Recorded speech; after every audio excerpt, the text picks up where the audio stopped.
Bienvenue dans l'Africa Newsroom, votre émission de débat et d'analyse en cette semaine spéciale République démocratique du Congo. Le dossier du jour sera consacré à la liberté de la presse dans le pays. À quelques jours de l'élection ivoirienne, plus précisément 4 jours, l'ANR vous propose chaque jour depuis le début de la semaine un reportage consacré à cette échéance électorale. Focus aujourd'hui sur le candidat Charles Konan Banny qui aurait détecté des doublons dans les listes électorales. Et au sommaire également de cette émission, l'Ouganda annonce la reprise du dialogue en vue d'une résolution de crise au Burundi.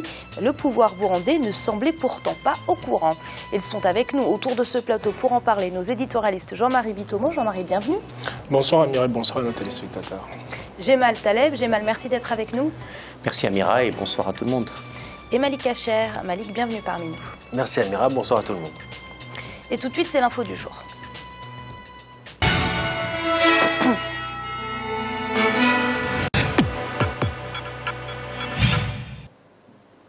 En Côte d'Ivoire, alors que l'opération de retrait des cartes d'électeurs s'achève ce mercredi 21 octobre, le candidat à l'élection présidentielle, Charles Konan Banny, met en doute la fiabilité du fichier électoral.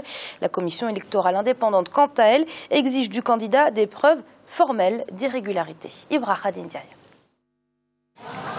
C'est une polémique qui tombe à quelques jours de la présidentielle prévue ce 25 octobre en Côte d'Ivoire et qui vient jeter des doutes sur la fiabilité du fichier électoral.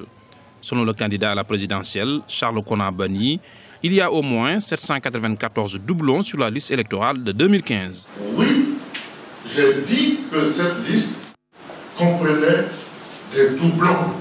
Et je le maintiens, je le confirme. Cette déclaration n'est pas faite à la légère. Je ne suis pas un politicien. Je suis un homme politique. J'ai une passion pour la Côte d'Ivoire. Je ne dis pas les choses au hasard. Je veux que la Côte d'Ivoire retrouve la paix et la sérénité. Je ne veux plus que les Ivoiriens meurent pour des élections. Donc, mon souci, c'est de faire en sorte qu'il n'y ait plus cela. Mon souci, c'est de faire en sorte que la Côte d'Ivoire fasse des progrès sur le chemin de la démocratie et de la transparence. Face à cette affirmation, la commission électorale indépendante a réagi. Elle demande des preuves formelles et irréfutables au candidat Charles Konan Banny. Moi, je lui ai écrit pour qu'on se rencontre et pour qu'il vienne nous présenter les preuves dont il dispose. Il ne m'a pas encore répondu, alors j'attends qu'il me réponde. Ce que je puis dire, c'est que sur la liste que nous avons publiée, il n'y a pas de doublon biométrique. Je ne sais pas où il a trouvé cela. Il n'y a pas de doublon et j'attends qu'il vienne ou qu'il envoie quelqu'un nous présenter ces preuves-là pour que nous puissions en discuter. En tout cas, pour nous, il n'y a pas de doublon biométrique. En tout état de cause, je peux réaffirmer que sur la liste que nous avons publiée, il n'y a pas de doublon biométrique. Rappelons que la commission électorale indépendante a publié la liste électorale définitive qui contient 6,3 millions d'électeurs. Ils doivent départager les 8 candidats à ce scrutin présidentiel prévu ce dimanche 25 octobre 2015. Jean-Marie, c'est clair, hein, Charles Konan Banny accuse le pouvoir de truquer sciemment les listes électorales pour s'assurer la victoire. Vous savez, nous avons un souci de démocratie en Afrique. Dans la mesure où vous n'avez pas de transparence, vous avez la méfiance des candidats les uns vis-à-vis des autres. Donc, quand vous avez une échéance comme celle-ci qui approche, qu'est-ce qui se passe? Vous avez, je ne sais pas, je ne connais pas le fond du dossier. Est-ce que M. Konan Banny est capable de pouvoir poser sur la table des preuves irréfutables de ce qu'il avance? Je n'en sais rien. Mais toujours est-il que le manque de transparence et la méfiance des candidats les uns par rapport aux autres font en sorte qu'on se retrouve face à des événements comme ça. Pour un événement aussi important pour la Côte d'Ivoire, ce que j'ose espérer, c'est que, bon, la preuve sera faite dessus qu'il n'y a pas de doublon, tout simplement pour qu'il y ait l'élection présidentielle puisse passer dans un calme relatif, de manière en sorte que les résultats au sorti des urnes ne soient pas des résultats qui soient contestés à cause de ces doublons-là. Jemal, que penser de ces accusations? Je crois que c'est un vrai problème, un vrai caillou dans les pieds du président Ouattara. L'élection de 2010 était une élection dont la suspicion sur la commission électorale indépendante n'existait pas.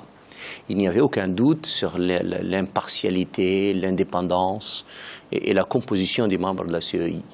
Et donc, si le clan Gbagbo de l'époque avait considéré que le président Bakayoko était proche du clan Ouattara, il n'y avait pas de doute quant à l'indépendance même et la transparence et la régularité du scrutin. Aujourd'hui, nous sommes dans une situation singulière. Youssou Bakayoko est connu pour être un proche de Ouattara. Il est même l'oncle du ministre de l'Intérieur. Et quand bien même le scrutin serait transparent et que la régularité de l'élection ne pose pas de problème, la suspicion est posée. La suspicion est posée parce qu'elle n'est pas vraiment collégiale et que le changement attendu du président de la CEI n'a pas été opéré. Et donc, c'est un vrai souci.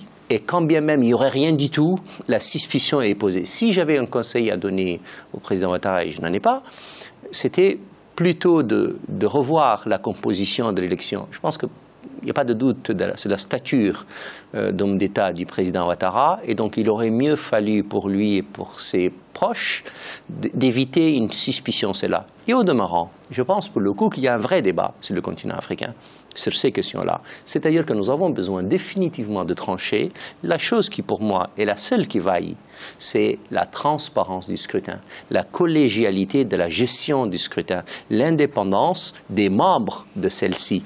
Et puis, l'ouverture à tout le monde du fichier électoral pour que l'élection ne souffre pas d'un moindre doute.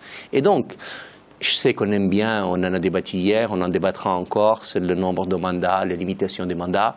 Si on réglait définitivement le problème de la transparence des élections, on règle en même temps toute la question liée à ce débat-là. Et donc, je pense que quelqu'un de la stature du président Ouattara aurait mieux fallu régler ce problème pour que plus jamais aucun caillou, aucun moindre petit soupçon ne puisse peser sur la régularité des élections. Or là, il va se peser. Oui, Malik, ces accusations de fraude à quelques jours du scrutin, la Côte d'Ivoire aurait pu s'en passer.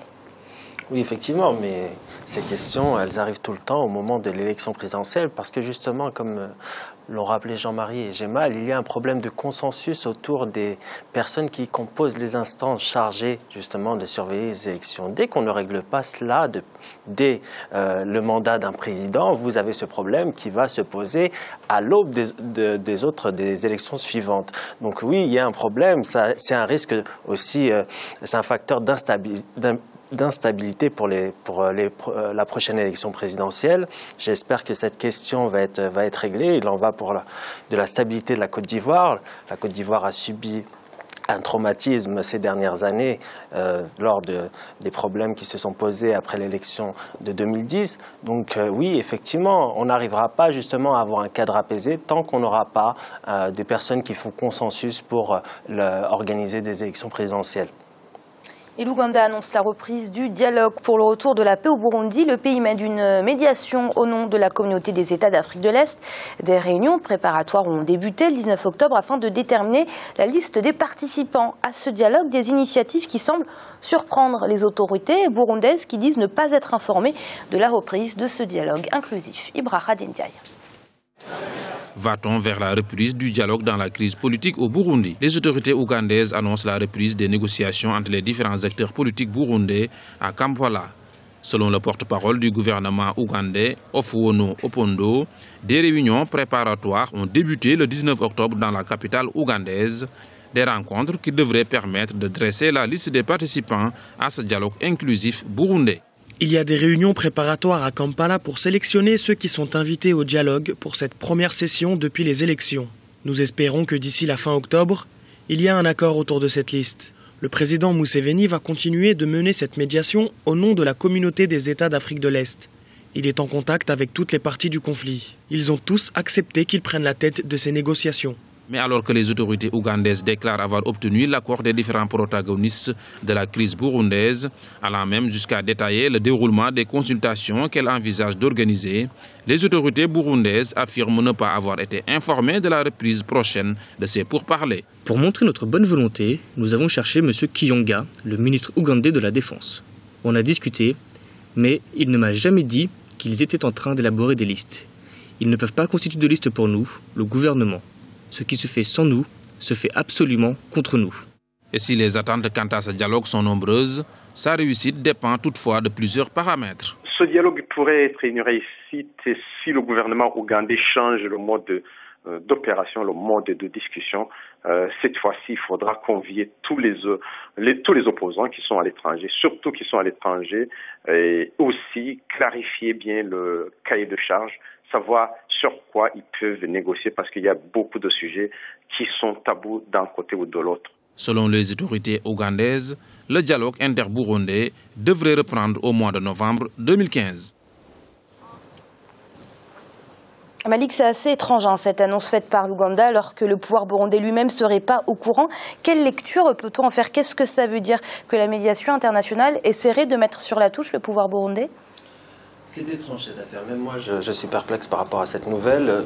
La communauté des États d'Afrique de l'Est qu'on avait accusé finalement d'avoir protégé le pouvoir burundais et a permis à Pierre Nkurunziza de briguer un troisième mandat parce que finalement la question au cœur des négociations c'était la question du troisième mandat et finalement cette question a été laissée de côté.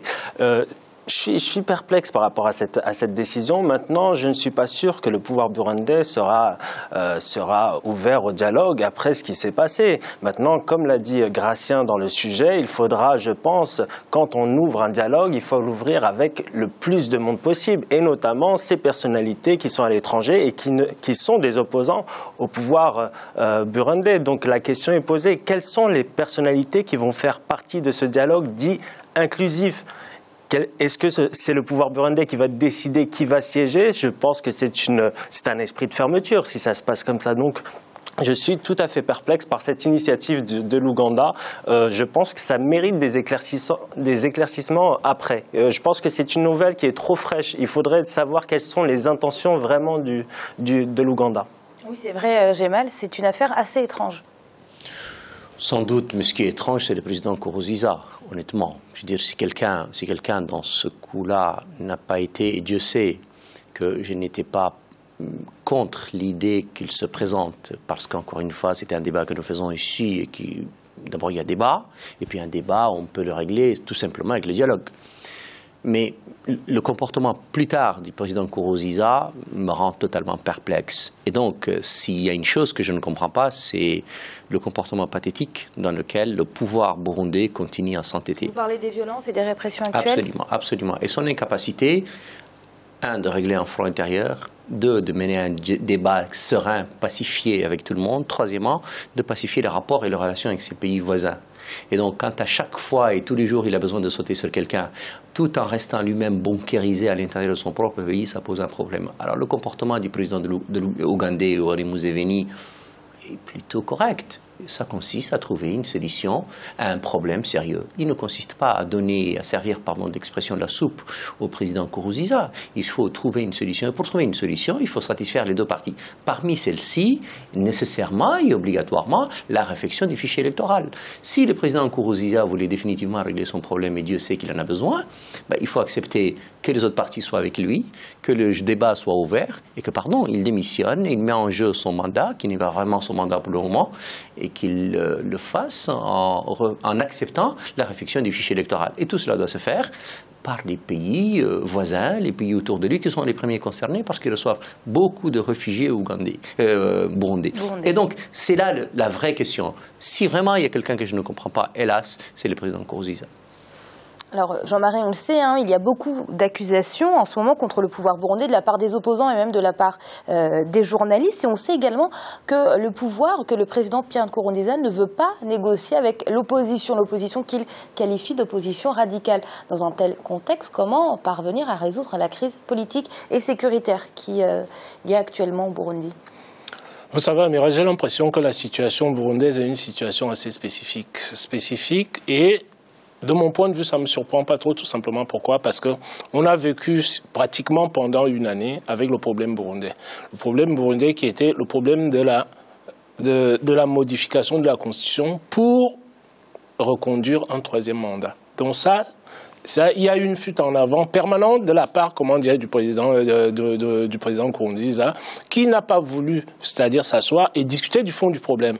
Ce qui a prévalu pour lui, c'était ce que j'appellerais pour moi des problèmes accessoires, si vous voulez, à côté.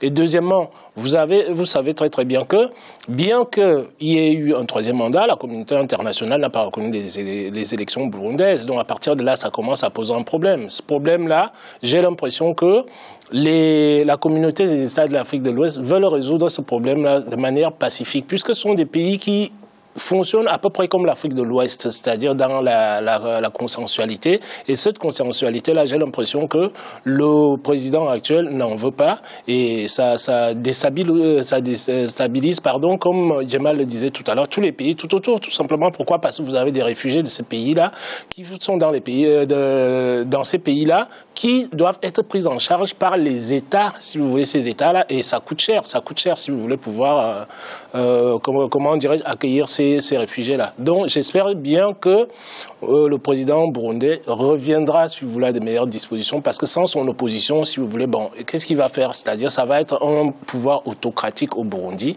et je ne pense pas que ce soit la meilleure des choses. Quand on sait là où vient le Burundi, au même titre que le Rwanda, ce sont des problèmes qu'il convient d'éviter de mon point de vue. Et c'est l'heure de marquer une courte pause. On se retrouve très vite pour la suite de l'Africa Newsroom avec un dossier du jour consacré à la liberté de la presse en République démocratique du Congo. À très vite.